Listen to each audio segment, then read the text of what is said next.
దివంగత వైఎస్ రాజశేఖర రెడ్డి గారు తన జీవితం అంతా అటు రాజకీయంగా తన ప్రత్యర్థులతో, తనను ద్వేషించే వాళ్ళతో, సొంత పార్టీలో కూడా తనను ద్వేషించే వాళ్ళతో ఫైట్ చేయాల్సి వచ్చింది.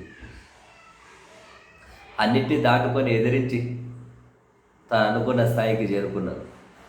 జగన్మోహన్ రెడ్డి గారు ఆయనది అదే పరిస్థితి.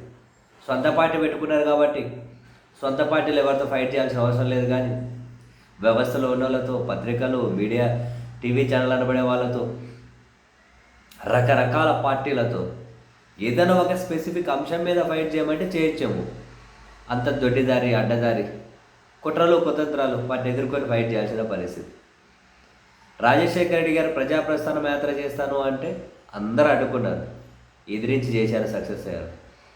జగన్మోహన్ రెడ్డి గారు ఓదార్పు యాత్ర చేస్తాను అంటే అప్పుడు రాష్ట్రంలో కేంద్రంలో అందరూ అడ్డుకున్నారు. చివరికి పార్టీ నుంచి బయటకు వచ్చి మరీ ఎదిరించి సొంత పార్టీ పెట్టుకొని చేశారు, సక్సెస్ అయ్యారు. ప్రతి సెకండు ఈ వ్యతిరేక ద్వేషిస్తులతో వాళ్ళు ఫైట్ చేయాల్సి నిత్యం ఏదైనా ఒక విధానపరమైన నిర్ణయాల మీదనో, సిద్ధాంతపరమైన నిర్ణయాల మీదనో ఫైట్ చేయడం అంటే చేస్తారేమో, ఎప్పుడు ఇవే. చివరికి మాజీ ముఖ్యమంత్రి హోదాలో ఈరోజు పల్నాడు వెళ్ళాలి, రెంటపాళ్ళ అని చెప్పి సత్తెనపల్లి నియోజకవర్గంలో వాళ్ళ పార్టీ కార్యకర్త ఆత్మహత్య చేసుకుంటే ఆ కుటుంబాన్ని పరామర్శించేకి వెళ్ళాలి అన్నా కూడా, పరామర్శకు పోవాలి అన్న పోలీసులు అనుమతి అట, అనుమతి ఇవ్వరట. రాయి హంగామా ఏంటి, కథ ఏంటి, ఈరోజు ఏం జరగబోతుంది, ఎంతమంది మీద కేసులు పెడతారు, ఎక్కడికెక్కడ పోలీసులు ఏమడ్డుకుంటారు, ఏంటి రచ్చ ఇదంతా.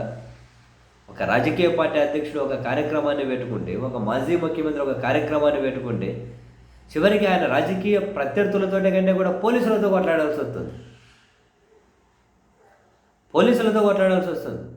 నాకు బుల్లెట్ ప్రూఫ్ వాహనం ఇవ్వండి అంటే ఇచ్చినారో ఇవ్వలే. భద్రత ఇవ్వండి అంటే ఇవ్వలే. దేన్ని ఇవ్వలే. చివరికి నా పర్యటన నేను చేసుకుంటాను అన్నా కూడా లేదు, మీరు చేయడానికి వీల్లేదు అంటే ఇంతకు మించిన దుర్మార్గం ఇంకేమైనా ఉంటుందా అండి? మాజీ ముఖ్యమంత్రి దగ్గరికి వెళ్ళొద్దా? వెళ్ళి ఒక పర్యటన చేసుకోవద్దా? చేసుకుంటే భద్రత ఇవ్వలేరా పోలీసులు?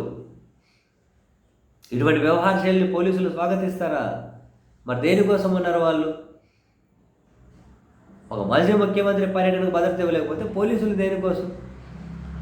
ఆయన ఒక పార్టీ నడుపుతున్న వ్యక్తి ఎవరితో కొట్లాడాలి? పోలీసులతో కొట్లాడాలా? ఆయన రాజకీయ ప్రత్యర్థులతో కొట్లాడాలా?